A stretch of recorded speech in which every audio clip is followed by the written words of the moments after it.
வணக்கம் அன்பர்களே, இது தகவல் சாளரம். நான் உங்கள் பிச்சை முத்து. தகவல் சாளரம் வழங்கும் போர்களின் பிடியில் பூமியின் மடி. விபரீதமான வியட்நாம் போரின் விரிவான வரலாற்றை கூறும் தொடரில் இதோ வருகின்றது இன்றைய காணொளி. புத்தன் வந்த திசையிலே புனித காந்தி மண்ணிலே. அமெரிக்கா நுழைந்த தருணம். ஒரு தேசம் ஒரு போரில் நுழையும் போது அது துப்பாக்கியால் நடப்பதில்லை, ஒரு கையொப்பத்தால் தொடங்குகின்றது.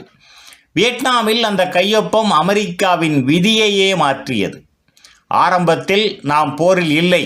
1950களின் இறுதியில் அமெரிக்கா சொன்னது, நாம் போரில் இல்லை, உதவி மட்டுமே. அதனால் இராணுவ ஆலோசகர்கள் பயிற்சி, ஆயுத உதவி. வியட்நாம் ஒரு தொலைதூர பிரச்சனை. ஆலோசகர்கள் வீரர்கள். ஆனால் காலம் செல்ல செல்ல ஆலோசகர்கள் அதிகரித்தனர். தளங்கள் உருவானது. பாதுகாப்பு நடவடிக்கைகள் பாதுகாப்பு என்று தொடங்கியது. மெல்ல பங்கேற்பாக மாறியது. தென் வியட்நாம் உறுதியற்ற கூட்டணி. அமெரிக்கா தென் வியட்நாமை பாதுகாக்க விரும்பியது. ஆனால் அந்த அரசு ஊழலால் பாதிக்கப்பட்டிருந்தது. மக்கள் ஆதரவு குறைவு, அடக்குமுறை. அமெரிக்க அதிகாரிகள் உணர்ந்தார்கள், இந்த அரசை நாம் தாங்கிக் கொண்டு நிற்க வேண்டிய நிலை. ஜான் கென்னடியின் எச்சரிக்கை. அதிபர் ஜான் எஃப் கென்னடி முழு போரை தவிர்த்தார், ஆனால் பின்வாங்கவும் இல்லை. அவர் காலத்தில் ஆலோசகர்கள் 16,000 பேருக்கு மேல் இருந்தனர். போர் நெருங்கிக் கொண்டிருந்தது.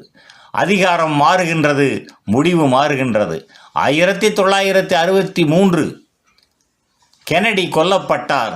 அதிகாரம் லிண்டன் பி ஜான்சன் கைகளில். அவர் எதிர்கொண்டது வியட்காங் வலிமை, தென் வியட்நாமின் பலவீனம், அரசியல் அழுத்தம், ஒரு முடிவு, தேவையான நேரம். டோங்கின் வளைகுடா ஒரு வாய்ப்பு.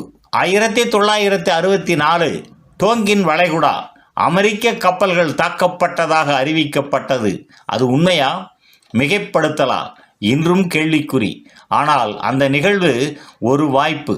ஆம், டோங்கின் தீர்மானம் அதிகாரத்தின் தாளம். அமெரிக்க காங்கிரஸ் கல்ஃப் ஆஃப் டோங்கின் ரெசல்யூஷன் என்ற தீர்மானத்தை நிறைவேற்றியது. அதன் பொருள், அதிபருக்கு போர் அதிகாரம், காங்கிரஸின் கண்காணிப்பு இல்லாமல் ஒரு கையொப்பம், ஒரு போர். முதல் அமெரிக்க வீரர்கள் 1965 அமெரிக்க கடற்படையினர் வியட்நாமில் கரையில் இறங்கினர். இது ஆலோசனை அல்ல, உதவி அல்ல, நேரடி போர். வியட்நாம் இனி அமெரிக்காவின் போர்க்களம். நம்பிக்கை, நாம் ஜெயிப்போம். அந்த தருணத்தில் அமெரிக்கா நம்பியது தொழில்நுட்பம், விமானங்கள், ஆயுதங்கள். இந்த போர் விரைவில் முடிந்துவிடும். அவர்கள் மறந்தது, இது ஒரு வழக்கமான யுத்தம் அல்ல, ஒரு தேசத்தின் மனநிலை மாறுகின்றது. வியட்நாமில் போர் தீவிரமானது.